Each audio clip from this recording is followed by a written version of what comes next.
Bienvenue sur Fleur d'Avocat. Je suis Lila-Louise Maréchaux et dans ce podcast, je vais à la rencontre des avocats bien dans leur robe. Au passage, Fleur d'Avocat, c'est aussi une newsletter que j'envoie chaque dimanche matin. J'y raconte le développement de mes activités et j'y partage aussi de l'expertise, notamment en matière de communication et de marketing. Vous pouvez vous abonner depuis le site fleurdavocat.fr. Place à l'interview, je vous souhaite une bonne écoute. Bonjour Alexandre Silva. Bonjour. Merci d'être mon invité sur Fleur d'Avocat. Je vous remercie de m'avoir invité. Racontez-moi comment et pourquoi vous êtes devenu avocat. Alors, à l'issue de mes études de droit, je n'ambitionnais pas particulièrement de devenir avocat. Mon idée première était de partir vivre à l'étranger, ne serait-ce qu'un temps, afin de découvrir autre chose. C'est la raison pour laquelle je suis parti vivre 4 ans, en l'occurrence à Londres, où j'ai exercé comme juriste en banque d'investissement. Donc, pour parler simplement, juriste de marché, chargé entre autres de la négociation de contrats portant sur des produits dérivés. Donc, univers assez éloigné de l'avocature au sens classique du terme. Alors, avant ça, qu'est-ce qui fait que vous aviez fait des études de droit ? Alors, il y a un historique un peu familial. Mon grand-père était avocat et un certain nombre de mes ancêtres avant lui étaient juristes, c'est-à-dire soit avocat, soit magistrat, soit notaire. Donc, si ça a sauté une génération, on va dire, avec celle de mes parents, j'ai repris un petit peu ce flambeau, si c'en est un. Oui. Certainement sur l'influence de ma mère, qui aimait beaucoup le monde du droit. Mais voilà, c'est comme ça que j'ai décidé de suivre des études de droit. Et donc, à la fin de ces études, vous partez à Londres, juriste, dans une banque d'investissement, c'est ça ? Voilà, exactement. Et comment ça se passe ces 4 années ? Alors, ces 4 années se passent très bien. J'adore mon expérience londonienne. J'y adore la vie. En revanche, j'éprouvais toujours un petit peu ce regret de ne pas être allé au bout de mes études de droit, c'est-à-dire de ne pas être devenu avocat, ce qui aurait pu d'ailleurs m'offrir le choix entre juriste d'entreprise, comme on dit, et avocat.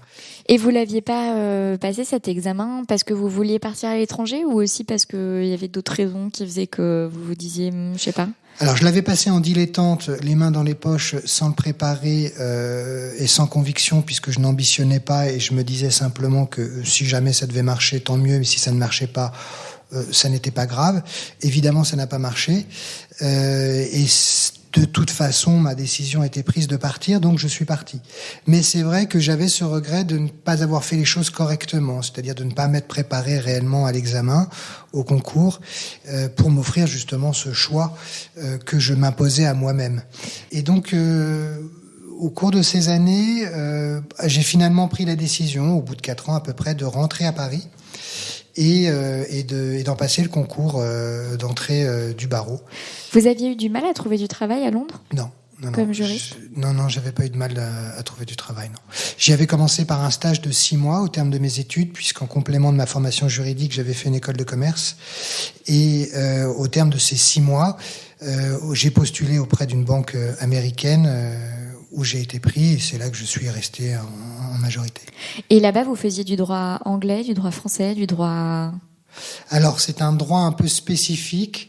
C'est ni l'un ni l'autre. C'est un droit propre au contrat de marché, en l'occurrence produits dérivés, qui est régi par une association internationale. C'est un petit peu particulier, mais en fait, c'est pas un droit ni français ni anglais. Il y a une sorte de droit ad hoc. Voilà, c'est ça, une espèce de droit ad hoc. C'est pas plus un droit international. On appelle ça les ISDA. L'International Swap Derivative Association, si mon souvenir est exact. Ouais. Donc voilà. Et le droit des affaires comme ça correspondait à ce que vous vouliez faire ? À l'époque, en qualité de juriste, oui, j'étais intéressé par cet univers. J'en suis assez vite revenu, c'est-à-dire que j'ai estimé en avoir fait le tour rapidement. Et c'est là où je me suis plutôt positionné vers le monde de l'avocature, ayant toujours ce regret, ayant toujours éprouvé cette absence, si j'ose dire. Et c'est pourquoi, au bout d'un certain temps, j'ai pris cette initiative de rentrer à Paris. Donc vous rentrez à Paris, vous passez le concours ? Oui. Parce que vous n'aviez pas encore droit à la passerelle. J'avais pas le droit à quelque équivalence, n'ayant fait que 4 ans à Londres, et je ne suis même pas sûr que c'était susceptible d'être reconnu en France. Ouais. Donc je m'inscris à l'IEJ de la Sorbonne, puisque c'est là que j'y avais fait mes études. Je passe le concours, je fais l'EFB, et j'espère ainsi devenir ce que l'on appelle un avocat plaidant, un avocat contentieux, par opposition à l'avocat d'affaires, dit avocat conseil. Donc revirement de jurisprudence totale. Voilà, exactement. Là, je décide complètement de changer d'optique de métier et de pratique de métier, et dans sa perception aussi. Et qu'est-ce qui a motivé ça, vous savez? Parce qu'il y a une chose qui est de se dire, je suis pas allé au bout, je suis pas devenu avocat, j'ai passé ce concours à la légère, je suis pas allé au bout de cette démarche. Ouais.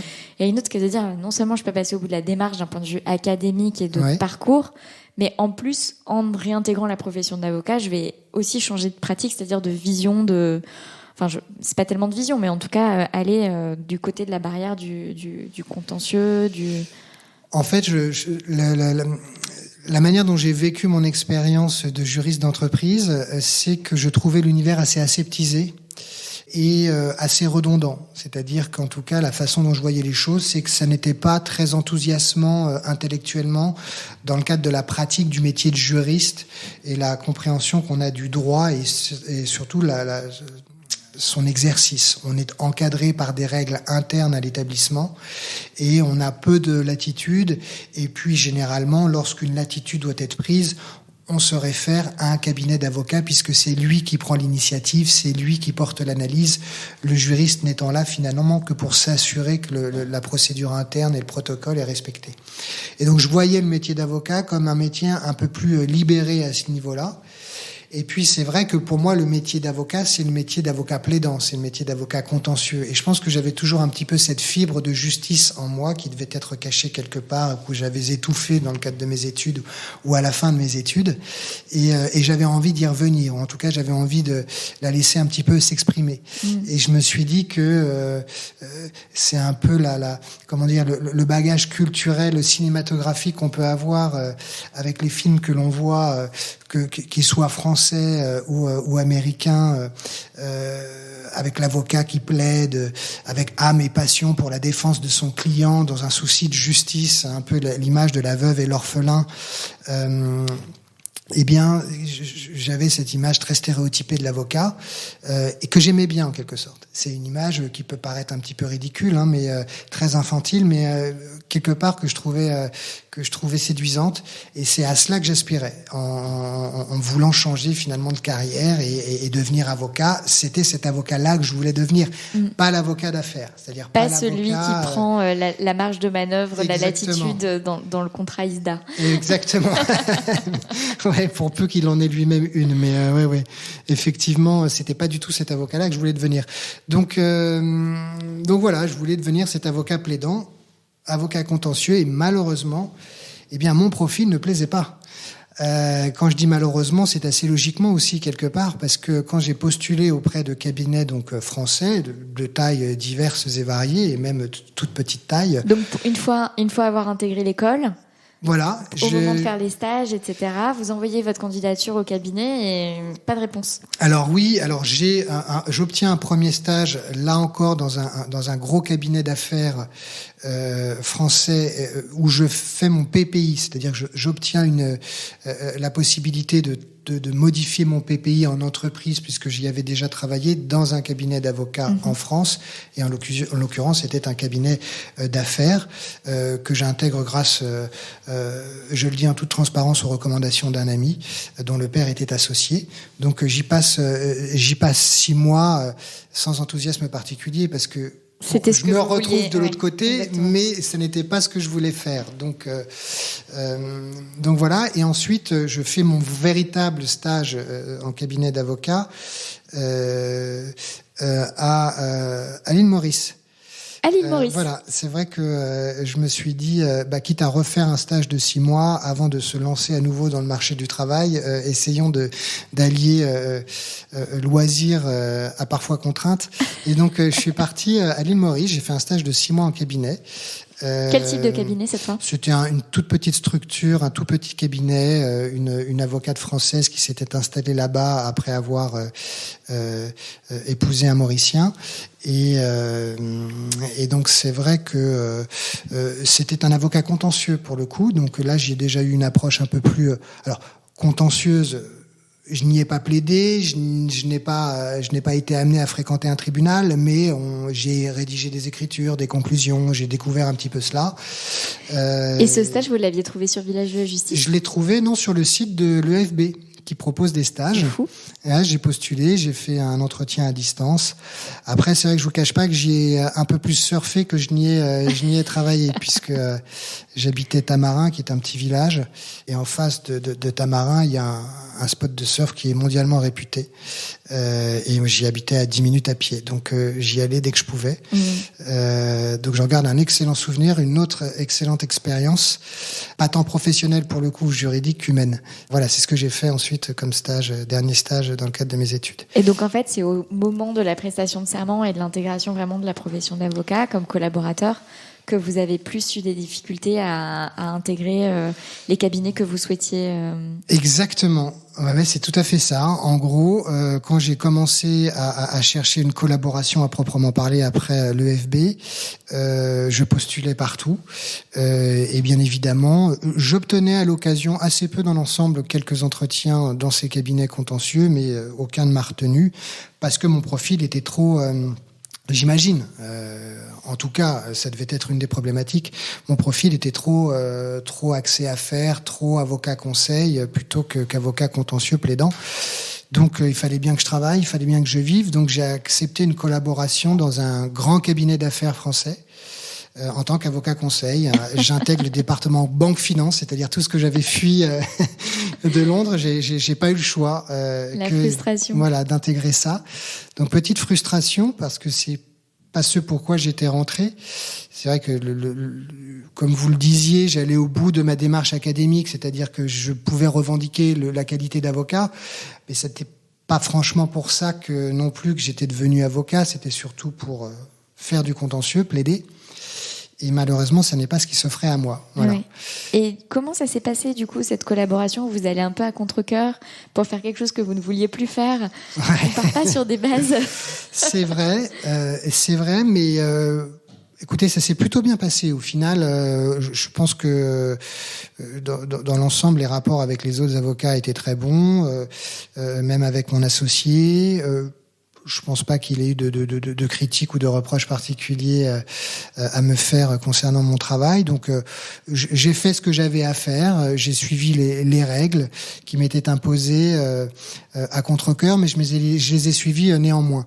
Mais en fait, j'ai entreaperçu une lumière à travers une lucarne à un moment donné, un mois après à peu près avoir intégré ma collaboration. Parce qu'en fait, en général, pour prêter serment, il faut déjà avoir une collaboration. Donc du coup, j'ai prêté serment un mois après la collaboration, et à l'occasion de cette prestation de serment, il y avait donc un futur confrère ou un confrère en l'état qui présentait le concours de la conférence. C'était maître Xavier Nogueras, et je m'en souviens. Et c'est la première fois que j'entendais parler de ce concours. J'en avais jamais entendu parler auparavant. Et je trouvais séduisante l'idée de passer un concours d'éloquence, en fait, ne pensant que ça n'était rien d'autre qu'un concours d'éloquence. Je trouvais l'exercice amusant, disserter sur des sujets abracadabrantesques et de défendre une position en essayant de faire preuve de spiritualité ou de culture ou d'humour, enfin peu importe. Et donc 10 jours plus tard, je m'inscris au premier tour de ce concours. Parce que je me dis, quitte à être damné à ne jamais plaider et à ne jamais prendre la parole au palais de justice, je pourrais peut-être me rassurer en me disant, voilà, tu as pris une fois la parole au palais de justice à l'occasion de ce concours, tu as plaidé dans la bibliothèque de l'ordre, dans la bibliothèque de l'ordre, devant des confrères, bref. Et donc je me suis dit, au moins ce sera l'occasion de prendre la parole en public au moins une fois dans ma vie. Et c'est comme ça en fait que après les choses se sont décantées pour moi dans la satisfaction de mon objectif. Parce que vous avez tout de suite vous avez été pris du premier coup à la conférence ? Oui, j'ai été pris du premier coup. En fait, donc comme je vous le disais, moi, je savais pas du tout ce que c'était. J'en avais jamais entendu parler. Je connaissais personne dans le monde du droit en France parce que il y avait une histoire familiale de juriste, mais en Italie, puisque je suis d'origine italienne de par mon père, et absolument pas en France. Donc du coup, je n'y connaissais rien. Et c'est en passant le concours, en discutant avec les autres candidats, que je comprends de quoi il s'agit. On m'explique en fait que ça ouvre aussi les portes du pénal et la possibilité de rentrer dans cet univers-là, surtout quand on en est étranger comme moi. Et c'est là où je me suis dit, c'est peut-être ce qu'il me faut en fait. C'est peut-être l'occasion pour moi. C'est un signe, qui sait. Ma femme fonctionne beaucoup par signe, donc je me dis que quelque part c'est un signe, et il faut absolument que je réussisse ce concours pour que je puisse faire ce pourquoi j'avais décidé de devenir avocat. Donc là, C'était quoi votre premier sujet ? Mon premier sujet, c'était doit-on être médiocre ? Doit-on être médiocre ? Et comme on a le choix au premier tour, j'ai choisi de répondre à l'affirmative. On doit être médiocre. On doit être médiocre, okay. Oui. Donc je veux savoir pourquoi. Pourquoi doit-on être médiocre ? Oui. Vous n'êtes pas obligé de refaire toute la plaidoirie. Non, j'en serais bien incapable. Non, pourquoi est-ce que j'ai répondu ça ? Certainement dans un esprit wildien de provocation, toujours être à contre-courant de ce à quoi on peut s'attendre, et ne pas trop se prendre au sérieux. Je crois de mémoire que je devais moquer un petit peu les gens qui se prenaient trop au sérieux. Et donc c'est pour ça que j'avais j'avais fait le choix de soutenir cette position. Voilà. Ouais. Et manifestement, ça a fonctionné ? Alors oui, ça a fonctionné. Il y a eu 2 autres tours. Celui-ci n'était pas suffisant, mais oui, ça a fonctionné, heureusement. Et donc du coup, ça m'a ouvert une porte, à savoir le monde du contentieux, et en l'occurrence du contentieux pénal. Et donc vous êtes élu secrétaire ? Oui. Vous êtes élu secrétaire, et à ce moment-là, quid de votre collab ? Eh bien, écoutez, ils ont été très réglo. C'était peut-être inattendu pour certains, mais en tout cas, ils ont été très réglo. Donc, on est 1 an plus tard, à peu près ? Voilà, exactement. On est quasiment 1 an plus tard. On est 9-10 mois plus tard. Je suis élu secrétaire. J'en informe mon associé. Il décide de me garder en me laissant la latitude de faire ce que j'ai à faire dans le cadre de la conférence. Bon, assez vite, ils se rendent compte que c'est plus tenable, parce que évidemment, c'est assez logique. Ils attendent quand même que je sois un peu plus présent au cabinet que je ne l'étais. Et puis, c'est vrai que je faisais le choix de vivre pleinement cette expérience, qui est quand même une expérience assez extraordinaire et qui ne dure qu'1 an. Donc, ils décident de mettre un terme à ma collaboration, mais de façon très honnête, c'est-à-dire qu'en gros, ils me couvrent quasiment toute mon année en termes de préavis, ne m'obligeant pas à le faire. Ouais. Donc de ce côté-là, j'ai pas du tout eu de difficulté. Voilà, pas du tout de difficulté. Ils ont été très conciliants, alors qu'on aurait pu penser qu'un gros cabinet d'affaires comme ça allait pas être réceptif. En fait, non, ils ont été très cool. Et vous dites que vous avez pleinement embrassé cette année, que vous vous êtes vraiment plongé dans ce rôle, cette mission plutôt que rôle de secrétaire de la conférence. Comment vous l'avez vécu justement ? Quels ont été des faits marquants de cette année ? Qu'est-ce que vous pouvez nous en dire ? Comment est-ce que j'ai vécu ? Alors, j'ai vraiment tout découvert de la conférence à partir du moment où j'ai été élu, véritablement. Par exemple, j'ai découvert ce qu'était une conférence Berryer, puisque j'ignorais tout de la conférence Berryer. Donc, en découvrant l'univers propre à la conférence, qui est la mission que l'on a en tant qu'avocat commis d'office en matière pénale, je découvre également le monde du droit. Je découvre tout en même temps. Le monde du contentieux, le monde de la plaidoirie, les rapports aux juges, qu'ils soient juges d'instruction, juges des libertés, procureurs, magistrats du siège, les rapports aux confrères aussi, parce que dans un cabinet d'affaires, les confrères que l'on a sont comme quelque part des juristes d'entreprise, c'est-à-dire on travaille dans une société, on se voit le matin, on prend un café, on discute, on déjeune ensemble, mais on n'a pas ce rapport au travail de la même manière que l'avocat plaidant qui croise quelqu'un au palais, dans les couloirs du palais, qui va discuter de dossiers, de plaidoirie, de choses humaines en fait, puisque ce sont des dossiers qui sont axés sur l'humain, indépendamment de la technicité juridique, ils sont également axés sur l'humain, les rapports au greffe aussi. Donc je découvre tout cela et puis je découvre le fonctionnement de la conférence, c'est-à-dire la mission qui est la nôtre de défense et puis de représentation aussi, de déplacement à l'occasion à l'étranger dans le cadre de ces représentations, d'animation de débats, de concours d'éloquence, voilà donc. Et tout ça se passe très bien avec les 11 autres que je découvre aussi. J'en connaissais aucun, bien entendu. Et on s'entend très bien. On a été une promotion très, très soudée. Et on continue encore à l'être. On continue à se voir. On dit de se voir quand on peut. Donc ouais, non, je découvre tout ça avec beaucoup d'enthousiasme, beaucoup de plaisir et sans amertume par rapport à certaines choses. Vraiment très très à l'aise, très content. Vous pensez à quelle chose qui aurait pu créer de l'amertume ?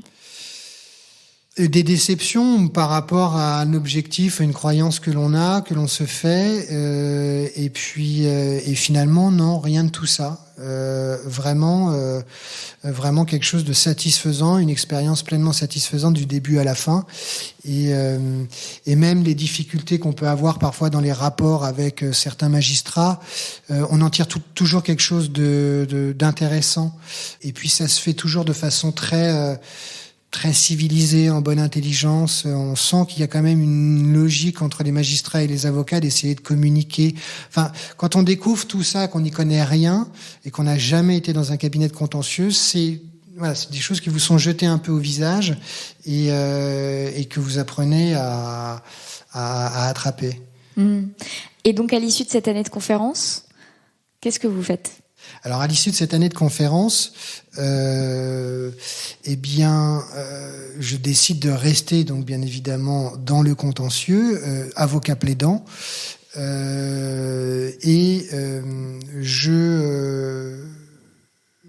m'installe quelques mois après la fin, je me mets à mon compte. Voilà. Direct. Presque direct, je passe par une collaboration qui ne dure que quelques mois, 3 ou 4 mois dans mon souvenir, qui s'est assez mal passé avec un avocat qui vraisemblablement avait quelques problèmes, et donc je quitte la collaboration et je m'installe à mon compte. Ouais. Vous aviez gardé une activité, qui traînait de la conférence. Vous commenciez à développer du perso. Comment ça se passait de ce point de vue-là ? Oui, non, je garde et conserve mon activité de la conférence, parce qu'en fait les dossiers durs, ce dossier que l'on récupère à l'instruction, comme on dit, c'est-à-dire des dossiers qui viennent sur instruction, ont tendance à s'étaler un petit peu dans le temps, entre 1 an et 2 ans pour les plus rapides, et donc l'année de conférence ne suffit pas à les satisfaire, donc on les suit après. Et puis vous en avez encore qui continuent à entrer, si j'ose dire, par la suite, puisque vous pouvez rester en disponibilité en qualité d'ancien secrétaire, que ce soit pour les comparutions immédiates, que ce soit pour les gardes à vue aussi, ce qu'on appelle nous en renfort lorsque c'est nécessaire. Donc on reste quand même très très proche du monde du pénal, et on poursuit ça après, ouais. Et donc je continuais de poursuivre ça. Et ça se passait bien ? Et ça se passait très bien, ouais, non. Et du coup, aujourd'hui, votre activité actuelle, c'est la suite de ça ? Alors, entre autres, pas uniquement, je continue donc à faire du pénal, bien entendu, et puis je fais aussi pas mal de droit commercial contentieux, toujours. D'où est venue cette activité ? Parce que c'était ni votre activité comme juriste initialement, ni votre activité comme pénaliste issu de la conférence. Donc comment est-ce que cette troisième branche, entre guillemets, maintenant j'imagine que vous faites plus de droit des affaires boursier et financier pur, mais comment est-ce que cette activité plus droit commercial s'est-elle développée ? Alors, Elle s'est développée à travers le droit des contrats, parce qu'en fait, le droit commercial, d'une manière générale, c'est un peu ce que l'on pourrait appeler du droit des contrats entre personnes morales, pour simplifier. C'est un peu plus complexe que ça, puisque les personnes physiques peuvent être visées à l'occasion, mais il y a toujours des personnes morales dedans. Et j'ai toujours eu une certaine appétence pour le droit des obligations, le droit des contrats. Et puis, j'ai moi-même eu l'occasion, pendant 1 an, d'être chargé de TD en droit des obligations. Donc assez naturellement, je me suis porté vers ce domaine de compétences. Voilà, je n'en revendique pas une spécialité, parce que pour ça il faut passer un examen de spécialité, mais c'est en tout cas un domaine de compétences que je m'attribue en quelque sorte, et c'est pour ça que je suis allé là-dedans, parce que j'aime bien le côté en fait réflexion juridique. Voilà, c'est vrai que dans le droit pénal il y en a bien évidemment, mais c'est peut-être moins marqué que dans un certain nombre de domaines juridiques, que ce soit le droit commercial, le droit immobilier, le droit administratif par exemple, le droit social, et le droit fiscal et ainsi de suite. Souvent les faits sont importants, mais à l'aune des faits, il faut construire un ou plusieurs raisonnements juridiques. Il faut savoir développer, il faut savoir analyser, il faut savoir faire des recherches, il faut savoir penser en droit. Et c'est vrai que ça repose surtout là-dessus, qu'on le veuille ou non. Les faits ne sont là que pour servir le droit et non l'inverse. Et donc c'est vrai que j'aime bien ça. C'est pour ça que j'ai essayé de développer un peu ça. C'était important pour vous? Ouais, c'est important. C'était important, ouais, pour moi. Certains diront que c'est aussi pour des raisons financières, parce que on obtient à être mieux rémunéré en droit commercial qu'en droit pénal. C'est certainement vrai, quoique vous avez des avocats pénalistes qui fonctionnent très bien, mais qui ne sont que pénalistes. Mais non, c'est aussi pour l'aspect entre guillemets intellectuel, sans aucune prétention, parce qu'il y en a bien évidemment dans le droit pénal. Mais cette construction juridique, je l'affectionne particulièrement, en tout cas dans le domaine dans lequel j'ai un semblant de compétence. Et donc c'est pour ça que j'ai voulu développer un petit peu ça, cet aspect-là du droit, et ne pas me cantonner qu'au droit pénal, qui est plus humain en fait. Oui. C'est vraiment l'humain qui va jouer, et beaucoup les faits, la compréhension du dossier et ce qu'on arrive à faire du dossier. Et au moment où voilà, il y a ce droit des obligations, vous enseignez à la fac, et puis ensuite vous décidez de poursuivre. Comment est-ce que vous vous y prenez justement pour développer le droit commercial à ce moment-là ? Alors le droit commercial, ça fonctionne uniquement par contact, ce qu'on appelle de façon un peu pompeuse le réseau. Alors moi je n'en ai pas. Peut-être celui de la conférence, et encore en matière pénale, mais en commercial je n'en avais pas. Mais j'ai des amis. J'aime bien, je n'ai pas de réseau, mais j'ai des amis. Alors, ils sont pas formés en réseau, ce sont des amis dispatchés ici, là, et c'est vrai que quelques-uns sont entrepreneurs, et ils se sont assez naturellement adressés à moi lorsqu'ils avaient des petites difficultés d'ordre commercial, contractuel, et c'est comme ça que moi je suis rentré dedans. Et puis j'ai par exemple un restaurateur parmi mes clients auquel j'ai été recommandé par un ami qui avait l'habitude de dîner chez lui, et à force de se connaître et de se fréquenter, il lui parle de ses soucis et de son envie de changer d'avocat, et l'ami en question lui dit écoute, moi j'ai un très bon ami d'enfance qui est avocat, appelle-le de ma part, et puis tu vois avec lui si ça match ou pas. Voilà, ça s'est fait de façon un petit peu de façon un peu hasardeuse comme ça par les connaissances et les amis. Par les connaissances et les amis. Puis ensuite du réputationnel, là encore c'est un bien grand mot, mais un autre exemple, le restaurateur en question qui me recommande à un autre de ses amis, qui me contacte parce qu'il a un problème aussi, et voilà, c'est comme ça que les choses se développent, ce qu'on appelle le bouche à oreille en fait, Donc et c'est comme ça qu'en commercial ça a commencé à fonctionner, et que ça continue d'ailleurs de fonctionner toujours de cette manière-là, les amis et le bouche à oreille. Et le droit pénal ? Alors le droit pénal, ça fonctionne un petit peu de la même manière. Alors j'ai moins d'amis qui ont de problèmes de nature criminelle, donc là j'ai pas je peux pas profiter de ce relationnel-là. D'anciens clients qui peuvent effectivement me recommander à l'occasion à certaines de leurs fréquentations qui ne sont vraisemblablement pas toujours de bonnes fréquentations. Et puis, comme je vous le disais, la conférence. C'est-à-dire que vous pouvez rester en disponibilité et vous rendre joignable dès lors que c'est nécessaire. Ainsi, en garde à vue, on peut continuer de s'inscrire et vous êtes assez éloigné dans la liste quand vous êtes un ancien secrétaire. Mais si jamais les premiers ne peuvent pas répondre, vous êtes contacté et donc là vous intervenez et vous assurez la représentation lors de la garde à vue dans le cadre de la commission d'office des clients en question. Voilà. Et ça vous satisfait cet équilibre ? Alors moi, c'est un équilibre qui me satisfait bien, ouais. J'ai une structure qui fonctionne tout à fait correctement, mais qui est certainement beaucoup plus modeste qu'un certain nombre de mes confrères, que ce soit d'anciens secrétaires ou pas d'ailleurs. J'ai pas vocation à trop développer. J'aime bien avoir l'équilibre vie familiale et vie professionnelle, ce qui est plus difficile lorsque vous développez beaucoup. Alors certes, on pourra me dire que les collaborateurs ou collaboratrices sont là pour ça, c'est vrai, mais c'est aussi une gestion humaine à mettre en place qui est pas toujours évidente. Et vous aimez travailler seul ? Alors je travaille pas seul. Parce que ma femme est avocate. Donc, on a chacun nos structures, chacun nos clients. Mais sur des dossiers importants, j'aime avoir son regard, l'objectivité de son regard. Et donc, parfois, elle me dit t'as écrit n'importe quoi, ou ton raisonnement c'est n'importe quoi, ou c'est pas assez développé, tu démontres pas assez ce que tu cherches à démontrer, etc.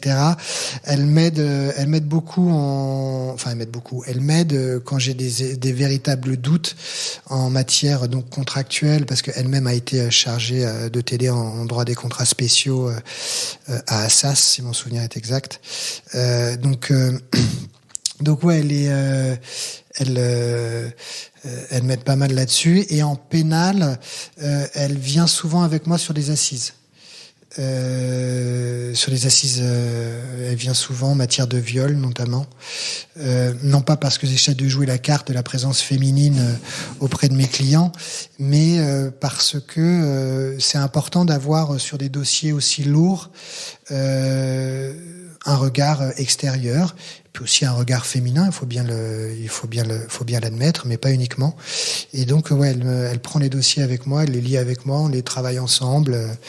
Et puis elle participe aux assises avec moi. Elle plaide pas, parce qu'elle refuse de plaider, mais c'est moi qui plaide, mais en tout cas, elle travaille à mes côtés. Ouais. Et donc, vous êtes tous les deux. Elle a aussi une structure comme la vôtre, individuelle, strictement individuelle ? Ouais, strictement individuelle. Donc vous êtes tous les deux à la fois un binôme et à la fois deux oiseaux indépendants professionnellement ? On est deux oiseaux indépendants professionnellement, mais on travaille dans le même cabinet. Elle est là. Okay. On se voit toute la journée, tous les jours. Et alors, c'est comment de travailler toute la journée, tous les jours avec sa femme dans les mêmes c'est très cool en fait. C'est assez cool, hein. C'est vrai que ça surprend beaucoup. Enfin, je sais pas ce que vous en pensez, mais... Non, mais ça me rappelle mon échange avec Charles Laroche, qui a été collaborateur dans le même cabinet que son épouse Isabelle Châtaignier. Oui. Et ils étaient dans le même bureau, et quand je lui ai dit, mais du coup, ça se passe comment ? Il a dit, mais je suis quand même surpris que les gens s'étonnent autant que ça puisse bien se passer avec la personne qu'on aime et avec qui on vit. Vrai. Je suis tout à fait d'accord. Je partage le même avis. Voilà, votre remarque, votre étonnement sur cette question me rappelle Charles. En fait, oui, c'est ça. Moi, franchement, ça n'est pas vraiment à l'ordre du jour, mais on se disait, de temps en temps, je pense que ça ferait bizarre de pas être, si elle devait rejoindre un autre cabinet ou si moi je devais rejoindre un autre cabinet, ça ferait bizarre de plus se voir aussi souvent.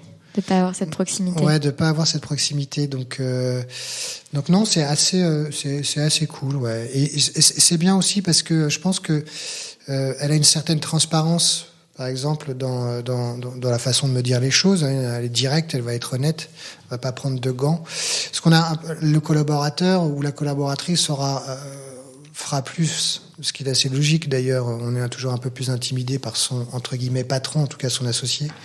Et donc on prend un peu plus de gants lorsqu'on veut lui faire une remarque avant de lui faire comprendre qu'il s'est trompé. Et puis peut-être que nous-mêmes, on n'en perçoit pas la critique de la même manière.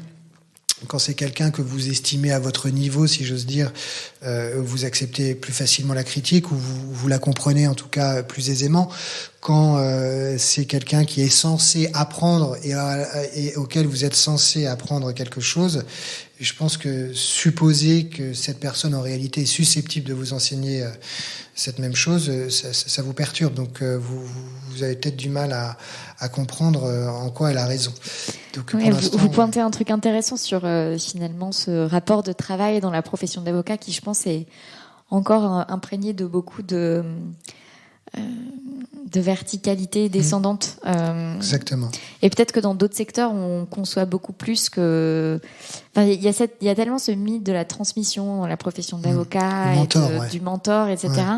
Et peut-être que dans d'autres secteurs, on conçoit beaucoup plus qu'on fait venir des compétences à qui on va apprendre des choses, mais qui vont aussi venir... Enfin, je sais pas, j'ai l'impression, en tout cas, maintenant que je côtoie plus... le monde des entreprises classiques, entre guillemets, et que j'en suis une moi-même, qu'il y a beaucoup plus cette recherche d'altérité et que les collaborateurs, entre guillemets, viennent défier, pour pas utiliser l'équivalent anglais, leur manager, de ce point de vue-là. Enfin, mais donc c'est intéressant ce que vous dites, ouais. Ouais, moi je pense que c'est une réalité. En tout cas, c'est comme ça que je l'ai vécu et que je l'ai observé. Et puis c'est vrai, quand on échange avec un certain nombre d'amis à ce sujet, qu'ils soient associés ou collaborateurs, c'est vrai que c'est un peu le ressenti que l'on a. L'associé est censé être le mentor, entre guillemets, ou en tout cas celui qui apprend à l'autre. Et le collaborateur n'est pas en mesure d'avoir une lecture autre et peut-être plus pertinente que l'associé. Ou si jamais ça devait être le cas, faudrait que ce soit abordé d'une certaine manière pour que les orgueils soient préservés.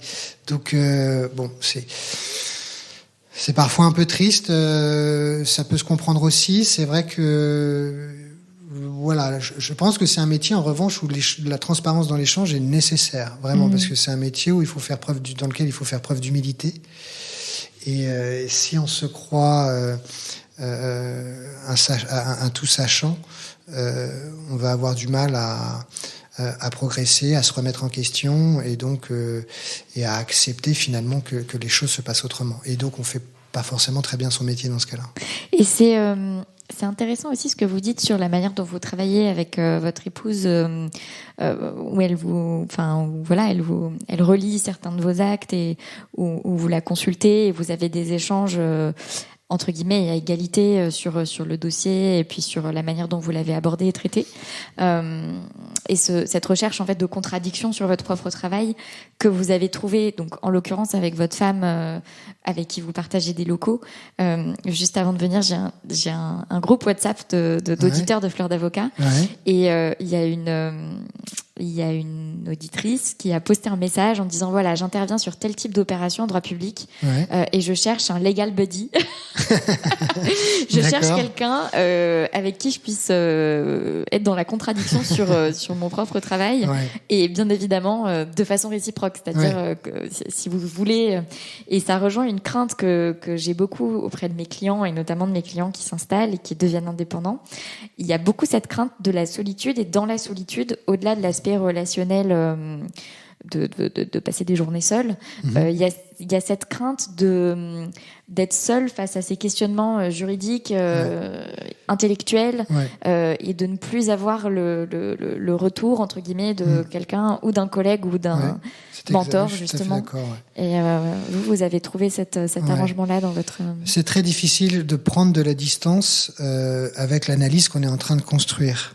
En tout cas, à partir du moment où on se jette pleinement dans un dossier, qu'on en analyse toutes les pièces, tous les faits, et que l'on construit ensuite un raisonnement, c'est très difficile, et c'est humain d'ailleurs, peut-être y en a-t-il qui y parviennent, mais en tout cas, je pense que moi, c'est pas forcément le cas, en tout cas pas tout le jour.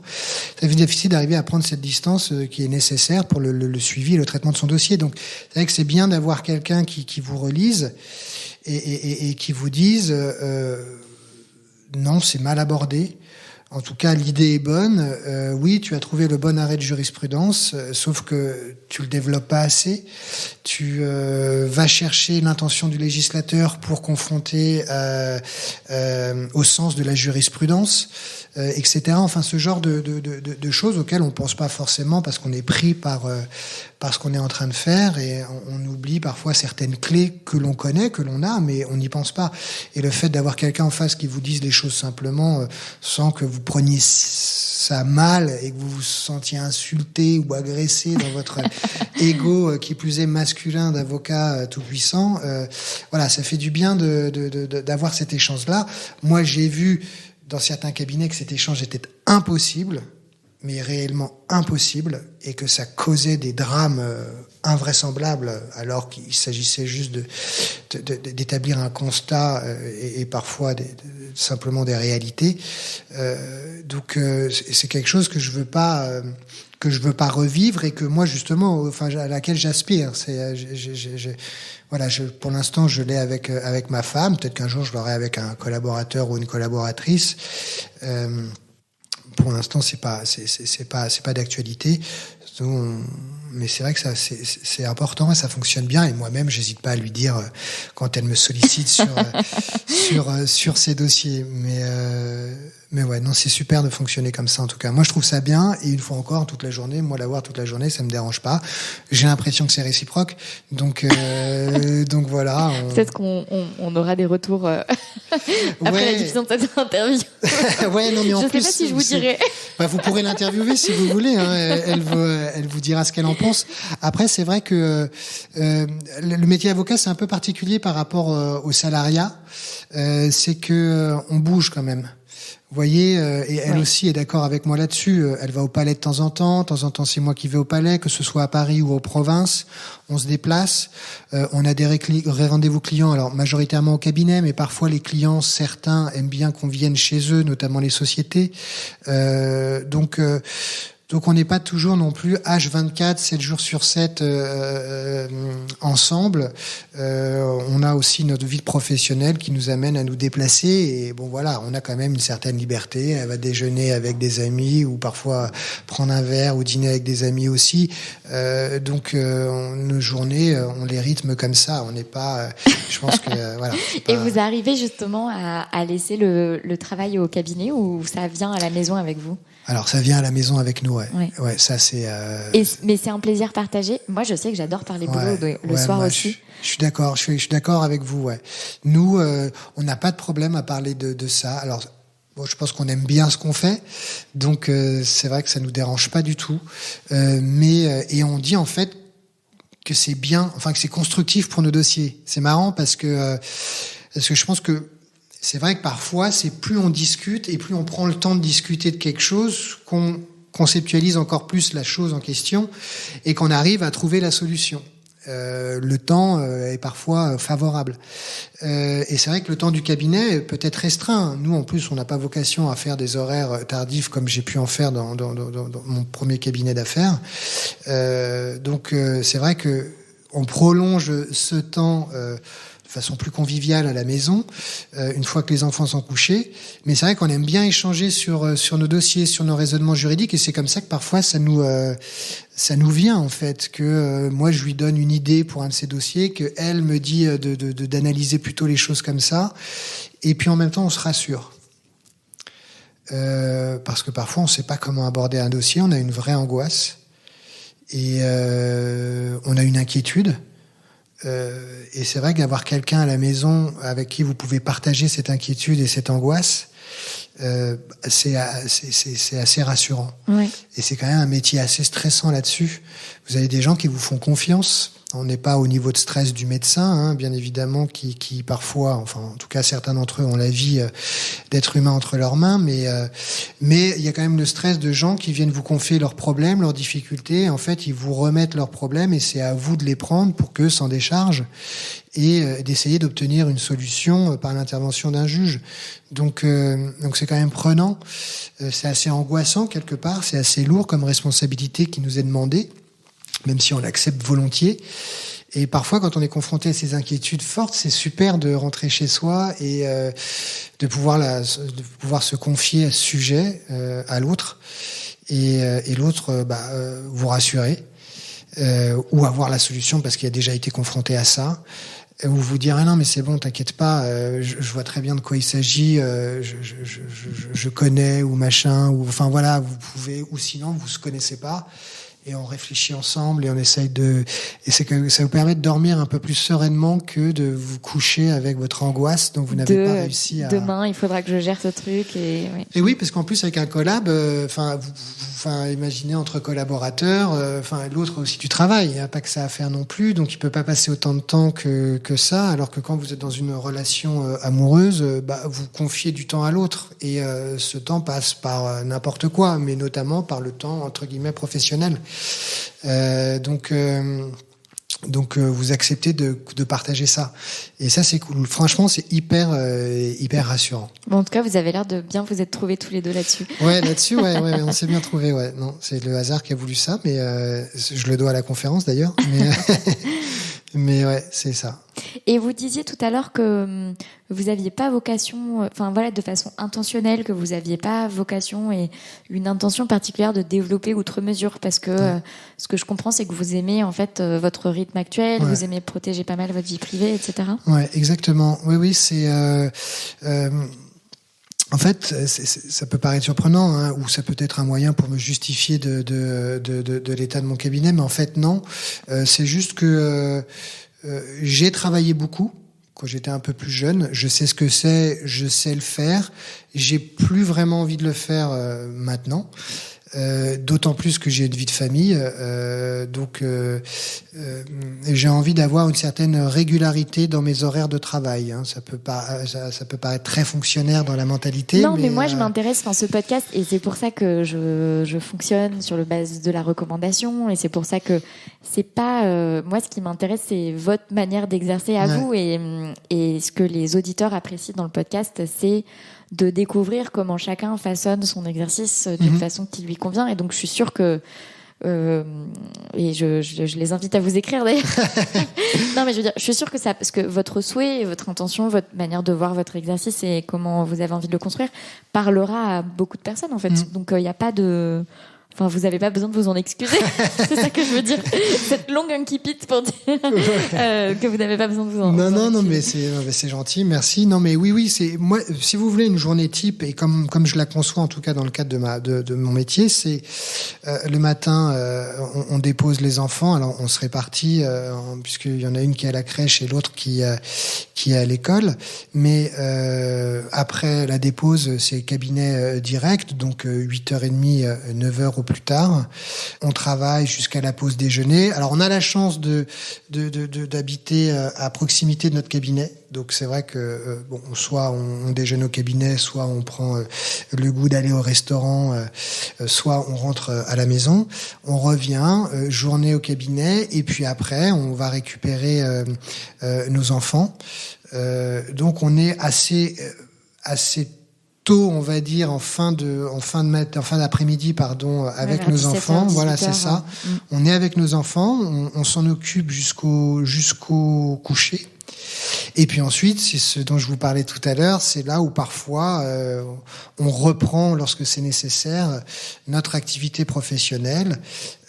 Soit on écrit les mails si nécessaire, soit on fait des écritures, soit on discute simplement entre nous, c'est-à-dire on a cette réflexion intellectuelle que d'autres auront uniquement dans le temps du cabinet. Nous, on peut l'avoir et la prolonger à la maison. Donc voilà. Alors c'est pas comme ça tous les soirs, heureusement. heureusement, mais assez régulièrement quand même. Voilà, on prolonge cette activité à la maison, mais dans un cadre beaucoup plus, on va dire, posé, quoi. C'est pas aussi formel que dans un cabinet. Et c'est comme ça qu'on voit les choses. Profiter de notre vie de famille. Et c'est vrai que on en discutait en plus très récemment avec une offre qui avait été faite à ma femme. Elle se verrait pas abandonner ça. Se verrait pas abandonner cette proximité qu'elle peut avoir avec ses enfants, le fait qu'elle n'ait pas à s'en remettre à des nounous qui doivent aller récupérer pour travailler à 19h. Et moi-même, en fait. C'est là aussi, je m'en excuse pas, mais, non, c'est je pense pareil en tant qu'homme. C'est vrai que je suis content d'aller récupérer mes enfants à la sortie de l'école et de passer du temps avec eux. Voilà, plus que de rentrer au mieux à 19h ou 20h. L'horaire psychologique des avocats, c'est quand même 20h, il faut le dire. Oui. Alors en plus, il y a ça, c'est plutôt l'horaire psychologique. Non, voilà, moi je me verrais pas changer ça en fait. Voilà, je pense que ça me déprimerait quelque sorte de rentrer à 20h en n'ayant qu'une demi-heure à consacrer de lecture à mes enfants avant qu'ils se couchent. J'aime bien faire le bain, on fait le repas, on joue un peu avec eux. Bon, alors parfois c'est vrai que quand il y a un client qui nous appelle en même temps, c'est un peu délicat. Ça, c'est une réalité aussi du truc. Mais ça se fait. En tout cas, nous, on y arrive. Mais c'est vrai que si on devait faire plus, si je devais développer plus mon activité, je dis parce que je partage avec ma femme et elle a sa structure, donc elle vous en parlerait mieux que moi. Oui. Mais si je devais développer plus mon activité, ça empiéterait là-dessus. Ça empiéterait là-dessus. Voilà. Donc je l'entretiens ou je la développe de manière à ce que ça ne soit pas affecté. Oui. Et vous disiez tout à l'heure que vous aviez des origines italiennes. Oui. Vous avez développé une partie d'activité avec l'Italie ou c'est juste culturel de famille ? Oui, non, pas du tout. J'ai rien développé avec l'Italie. C'est mon père qui est italien. Non, c'est vraiment non, c'est juste culturel. Hein. Pour le coup, papa m'a toujours parlé français. Il parlait déjà français avant. Son père lui-même parlait français, allemand, bref. Donc j'ai pas de non, à la maison c'était on parlait français. L'italien, je l'ai appris en prenant des cours et puis lors de mes déplacements en Italie. Mais non, j'ai pas de formation en droit italien. C'est pas quelque chose que vous avez souhaité particulièrement explorer, quoi. Non, pas du tout. Pas du tout souhaité explorer. Je vais pas développer ça. Après, j'ai eu des. Alors, en revanche, c'est vrai que c'était une expérience intéressante de la conférence. Vous m'y faites penser en parlant de ça. J'ai eu comme client un fils d'un parrain de la Camorra qui était impliqué dans une affaire criminelle et donc le fait d'être d'origine italienne et de parler italien facilitait l'échange. Voilà, c'est sûr que je parlais italien avec lui quand j'allais le voir en détention, et qu'on préparait son procès, etc. Voilà, donc ça facilite les échanges. Donc j'ai eu 2-3 clients effectivement d'origine italienne, mais c'était le hasard qu'il avait voulu. J'avais pas cherché à développer ça. Ouais. Est-ce qu'il y a un confrère ou une consoeur qui vous inspire particulièrement ? Est-ce que j'ai un confrère ou une consoeur qui m'inspire particulièrement Ou que vous avez envie d'inviter les auditeurs à suivre son activité ou quoi que ce soit ? C'est une question qui n'est pas évidente. Moi, j'ai beaucoup de respect pour un grand nombre de mes confrères. Après, je ne suis pas, quand je dis je ne suis pas, c'est le verbe suivre. Je ne suis pas forcément la vie professionnelle de mes confrères. Je vous inviterai à suivre celle de ma femme parce que Très bien. j'aurais. Qui s'appelle Lucille Berthier, maître Lucille Berthier. Donc ça, je vous invite à la suivre. Elle a écrit d'ailleurs, elle a dirigé le guide du jeune avocat qui est publié par LexisNexis. C'est elle qui en est à l'initiative, qui a été réédité là. Elle travaille également sur un autre livre. Pour l'instant, c'est en attente éventuelle d'accord, mais au sujet très intéressant et très d'actualité. Donc, elle est assez impliquée dans le monde de l'écriture juridique, on va dire. Et c'est vrai que j'ai beaucoup de respect et d'admiration pour sa perspicacité intellectuelle et juridique. Je l'ai pas souvent vu ça, en fait. J'ai peut-être de la chance là-dessus, parce que c'est pour ça aussi que je me remets plus facilement à elle. Mais j'ai pas rencontré beaucoup d'avocats aussi pertinents intellectuellement sur le plan juridique, c'est-à-dire avec cette capacité de voir tout de suite le point de droit, la question de droit, la cibler précisément, et puis satisfaire les recherches comme ça. Mais après, bon, j'ai d'autres confrères, j'ai beaucoup de respect, mais plus, professionnellement évidemment, mais plus pour ce qu'ils font. J'en ai un qui a un nom de scène, si j'ose dire, qui est écrivain, Abel Quentin, qui écrit très bien et que j'invite vos auditeurs à lire, parce qu'il écrit très bien et il écrit des choses très intéressantes. En tout cas, moi, j'aime beaucoup. Et il est avocat aussi, sous un autre nom que je ne révélerai pas, puisque j'imagine qu'il a voulu conserver cet anonymat. Mais voilà, en tout cas, j'ai beaucoup de respect pour lui comme avocat, parce qu'on a souvent plaidé ensemble, mais également comme écrivain. Voilà, pour des gens un peu de ma génération, bon, il y en a d'autres, bien évidemment. Il y a Xavier Nogueras, dont j'ai parlé avant, qui est un brillant avocat pénaliste qui jouit d'une réputation certaine et méritée. Voilà, lui aussi, il a un parcours un peu atypique, et c'est quelqu'un qui a une lecture du monde du droit très intéressante, et de la défense pénale aussi très intéressante, parce qu'il s'est quand même voué à une défense de personnes aujourd'hui plus que non grata, et c'est pas, les gens ont du mal à comprendre, hein, en tout cas certaines personnes. Donc c'est le parcours d'un avocat intéressant à suivre. Puis bien sûr, bon, il y a les anciens, hein, mais les anciens, c'est plus du domaine historique et presque quasi culturel, oui, que cette nouvelle génération qui existe et qui est très très intéressante. Puis moi, bon, j'ai plaidé avec des récents jeunes avocats que je ne connaissais pas, ou vaguement de vue, avec lesquels on s'est très bien entendu, et j'étais très content de découvrir leur manière de plaider, leur manière d'aborder un dossier, leur manière de l'analyser, qu'on partage pas tous. On analyse tous différemment les dossiers, en fait. C'est assez intéressant de voir ça. Ouais. Et quelle est votre dernière joie ?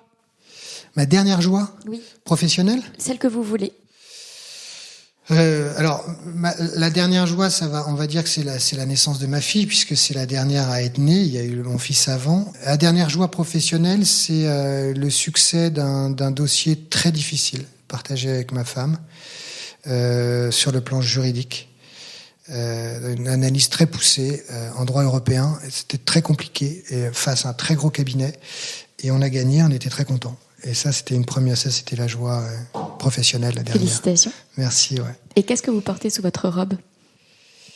Sous ma robe, il n'y a pas de sexe. C'est-à-dire que je suis ni homme ni femme. Je suis avocat, tout simplement. Donc vous portez l'avocat. Voilà, exactement. C'est un peu, je m'amuse de ça parce que j'ai été amené à faire les prestations de serment. J'en ai fait une hier, et c'est la thématique que j'ai reprise de Noémie Koutros-Sieslinski, qui est une ancienne secrétaire de la conférence de ma promotion, qui avait posé comme sujet: y a-t-il un sexe sous la robe ? Et c'est en gros une espèce de mini discours que je fais à l'occasion de cette prestation de serment aux jeunes avocats pour faire tomber toutes les soi-disant différences d'ordre sexuel, notamment, puisque c'est dans l'air du temps, en disant que voilà, qu'on est avant tout avocat. Donc je pense que c'est la première réponse qui viendrait à votre question, c'est que sous ma robe, je suis avocat uniquement. Merci beaucoup. Avec plaisir, merci à vous de m'avoir invité. Avec plaisir. Vous avez écouté l'épisode jusqu'au bout, donc j'imagine que ça vous a plu. Pour me remercier et pour aider d'autres personnes comme vous à découvrir le podcast, vous pouvez le partager, vous abonner depuis votre application d'écoute de podcast et laisser un avis et 5 étoiles. Ça fait vraiment la différence au niveau des algorithmes. À la semaine prochaine!